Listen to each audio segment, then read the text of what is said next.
Well, it's exactly 5 a.m. on June, I think it's 4th. I'm just getting ready to leave. If you look off in the distance there, this is my home. Getting ready to go over to Table Mountain, which is right at the base of that little hump in the distance there, under the Grand Teton.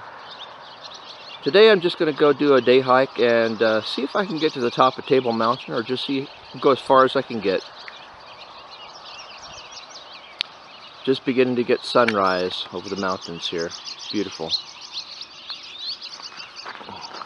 I love living here. Well, we're just a little bit past Rexburg now. Not the best view here, but the sunrise is just, the sun's just coming up, and just love this view of the Tetons from this angle. It's about 6 in the morning now. The sun just came up. There's a little overlook over Teton Valley here. That's Teutonia there in the distance. And right dead center on the screen, of course, is the Grand. And right underneath the Grand is Table Mountain, which is my target today. I've been up there several times before. Never this early with this much snow, though. We'll see what happens today. It's very nice this time of morning.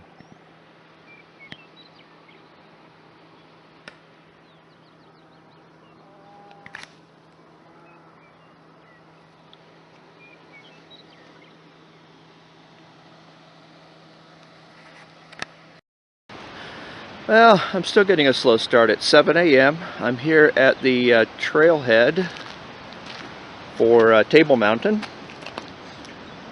Probably a little more than I need, but I wanted to take extra clothing in case I got trapped up there for any reason. Heading up there. Pretty empty here right now. Oh well, time to get started. It's about 8 a.m. now. I've climbed maybe about 1,000 feet up the face trail of Table Mountain, and I'm up to one of my favorite little overlooks. Nice place to take a slight break. There's a bird up here. What is he? A pheasant? I don't know, he's getting rather concerned about me. Hello. Hey, gotta scare you. Gotta scare you. Ah! There he goes. Oh, I'm gonna take a little break here, eat an energy bar. Oh my. This is probably around 8,000 feet, maybe just a hair over. I just climbed up from the valley down there. Dragged that Idaho that way. And that goes on up to Battleship Mountain right there. And my goal is right up there. I haven't hit snow yet.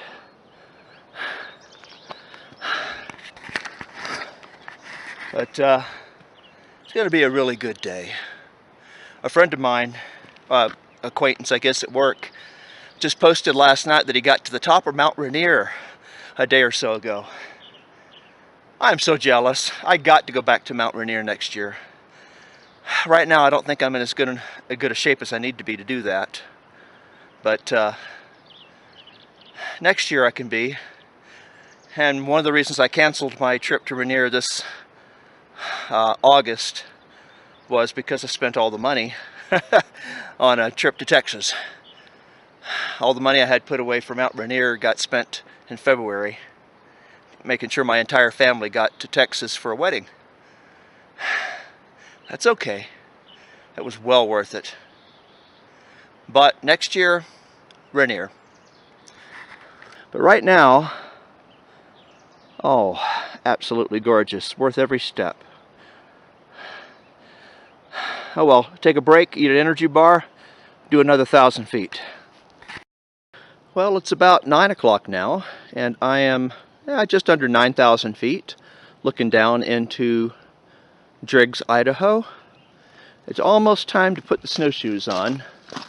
As you can see, it's getting rather steep up there. I can't hardly see with the sun, but I'm going to have to put on my sunglasses and my snowshoes because it's going to be very, very bright. And I'll probably be on snow almost 100% of the time after I leave this spot. About 2,000, a little over 2,000 feet more to climb. I'm not even halfway yet. It's 10 a.m. I've been on snowshoes for a while now. Jet flying overhead. Beautiful. Absolutely beautiful. I bet it's going to get in the upper 80s in Idaho Falls today. There's a lot of snow up here, but I'm hot. Tempted to go to shorts, but I know I'll regret that if I do. Oh well. I'm loving this. Have to have a hat and some sunglasses, or the reflection off the snow will damage my eyes. Oh well. I'm loving this. Well, it's almost 11 o'clock now in the morning. I'm at about 10,000 feet. There's a little ridge that runs north and south here. I think I hear voices. It'd be nice to have somebody else up here with me today. Anyway, looking back down at Driggs, which is, I don't know, 6,500 feet maybe, about 3,500 feet below.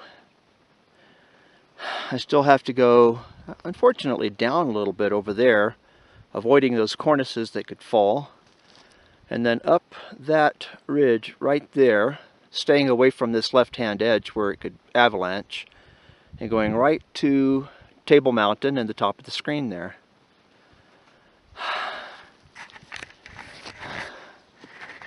This is, so far it's been a really good day. I expected it to be cold. I brought heavy clothes with me, but it's actually blasted hot. I mean, all sweaty and everything.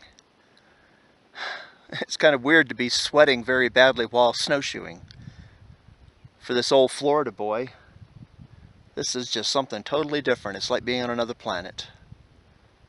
I never get tired of it. But this is home now.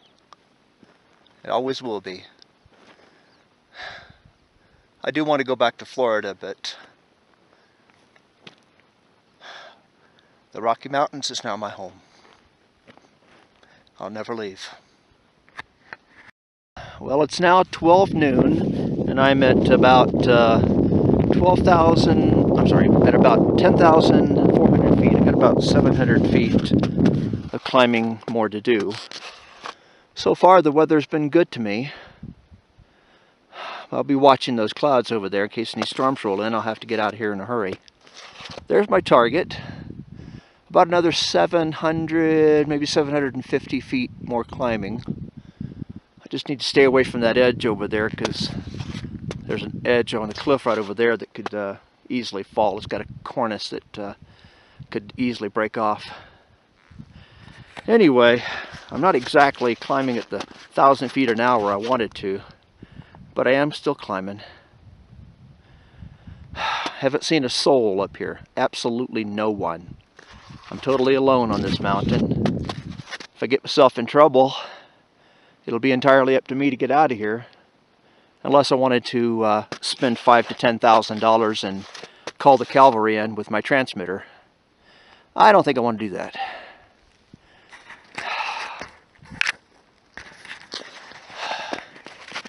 Anyway, being up here alone pretty much breaks every rule in the book. But my wife is tracking me. I told her to actually watch me and make sure that I kept moving. And if something was... I have a cell phone signal up here, so if I'm not moving for a long time to try calling me on the cell phone, and if that doesn't work, then something's wrong. It's not like anybody, if I had a companion, it's not like a companion could carry a 200-pound man down from this mountain. We'd have to call for help anyway. Oh well. Gosh, I love it up here. Sometimes it's worth just taking a moment and being quiet and listening to the wind blow.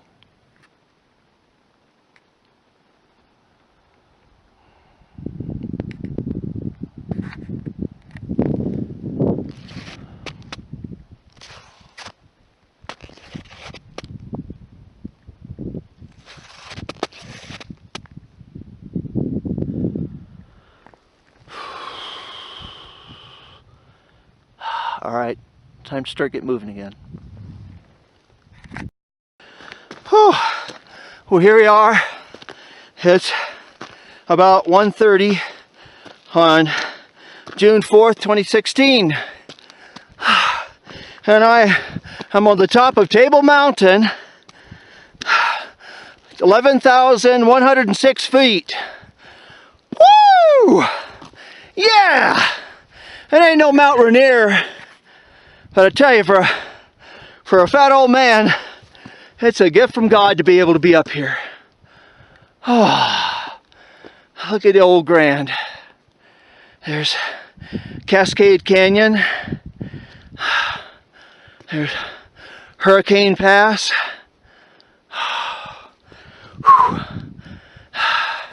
There's Driggs and Teutonia back there. Oh my goodness. Oh, I am so out of shape, it's pathetic. Oh, that put a hurting on me.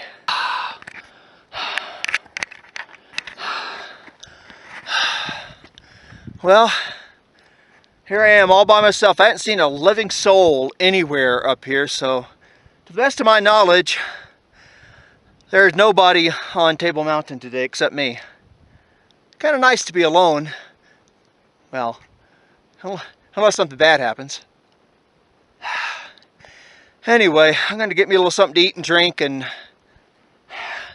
I could take pretty much as much time as I want. I know from experience that I could leave here as late as 5 and still get to my car before dark. So I'll take my time. Whoa! Ah. Let's see if I can avoid falling off of this thing. It's Saturday, June 4th, 2016, about 1:45 in the afternoon. I'm going to take a few minutes and just enjoy this up here and hopefully capture it on this camera if it works properly. I heard some thunder in the distance though. As soon as I finish this video, I'm getting the heck off the top of this mountain. Lightning is one thing I can't protect from. You know, I really wanted to climb Mount Rainier this summer, but it'll wait till next year. A friend of mine just did it from work, just did it this last weekend, or a couple days ago I think. But you know, just being here for a chubby old man, grandpa like me, just to be able to come up here is just an amazing gift. I probably won't get on any sports channel or anything, but it'll be good. It's just wonderful.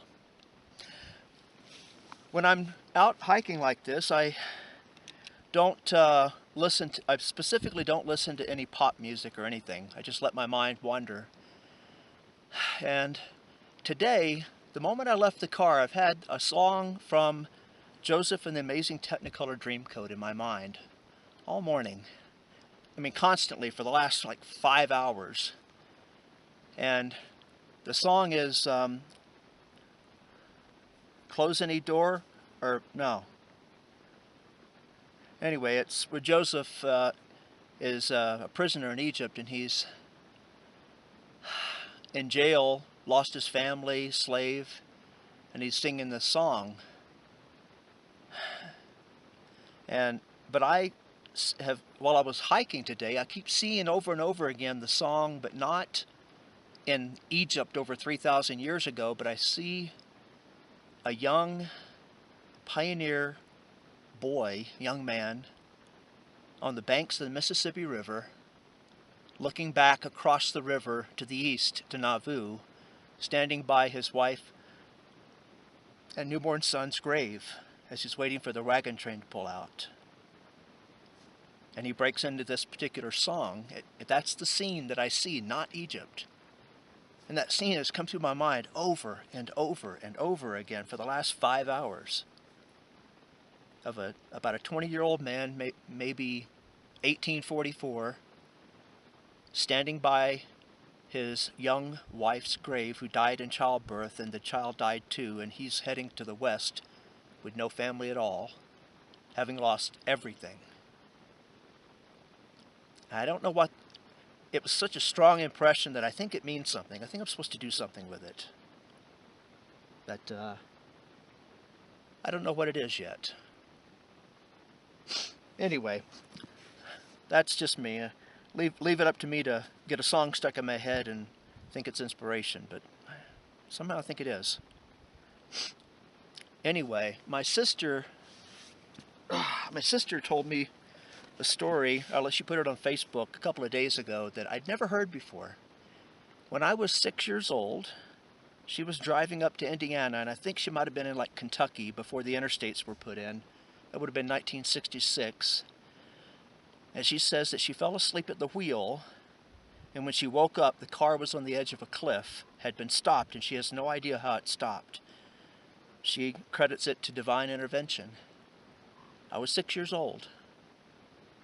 And she basically believes that God saved her life and mine that night, or that day or night. That's the same age that the other Esker, Babb Jr. was when he died. And it's got me thinking, that was 50 years ago. If I had died that day, if God hadn't reached out his hand and saved my life 50 years ago, it would be like I was never born. And I can't help but wonder, is the world better off because I've been around for the last 50 years? It's almost an absolute certainty that I don't have another 50 years. So I certainly hope so. It makes me remember back in late December 1981, when I was in the Missionary Training Center. I was in my 3rd month in the Missionary Training Center, waiting forever for the visas to come through to go to Mexico City to serve a mission. I was feeling particularly discouraged one day, between Christmas and New Year's, I think. And I went into a bathroom and locked the door. It's about the only place you can get any privacy in the Missionary Training Center. And I remember that prayer. Basically, I asked the Lord I would do whatever he wanted me to do just to help me make somebody's life better because I lived.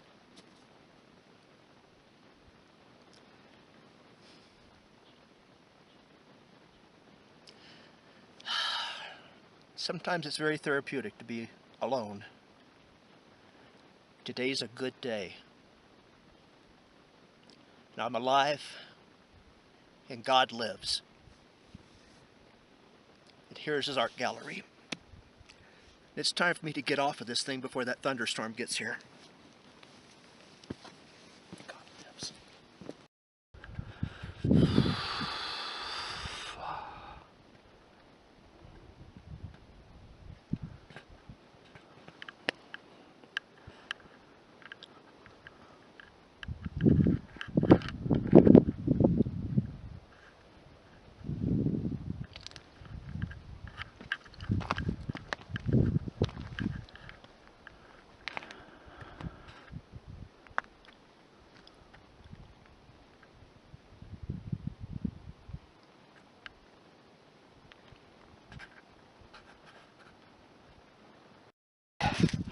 I would swear that I see people down there. Yeah, I do. They're moving. They were down on that overhang. I would never go that far out because that overhang could fall at any moment. They were right on the edge of that overhang. And this heat, those are going to break loose and fall. I think it's called a cornice. They're moving away from it now, but I saw them down near the edge of it where they were literally standing on snow hanging over the edge of a cliff. Not very smart. Oh well. Well, it's 4:30 and I'm back here at the trailhead, which is about 7,000 feet. So it's about 4,100 foot to the top and then back here. There was nobody here at all this morning, but there's a lot of people out here now. I think I'm going to go over here and splash some of this freezing cold snow-fed water in my face before I go, though. This is the water that comes from right where I was up there actually. Snow's melting, it finds its way here. Oh, splash a little in my face and I'm going to go hunt me up a ice cold soda. Well, I'm back on my way out. This is the road that goes out to the main highway.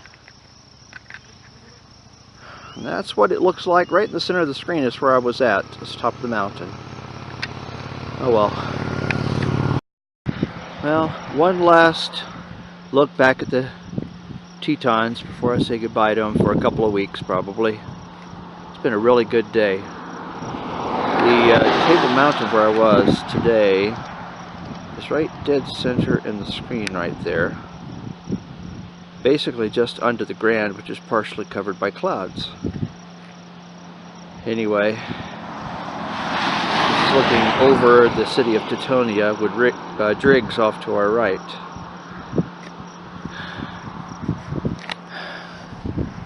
I don't think I'll ever get tired of this. This whole valley is very special.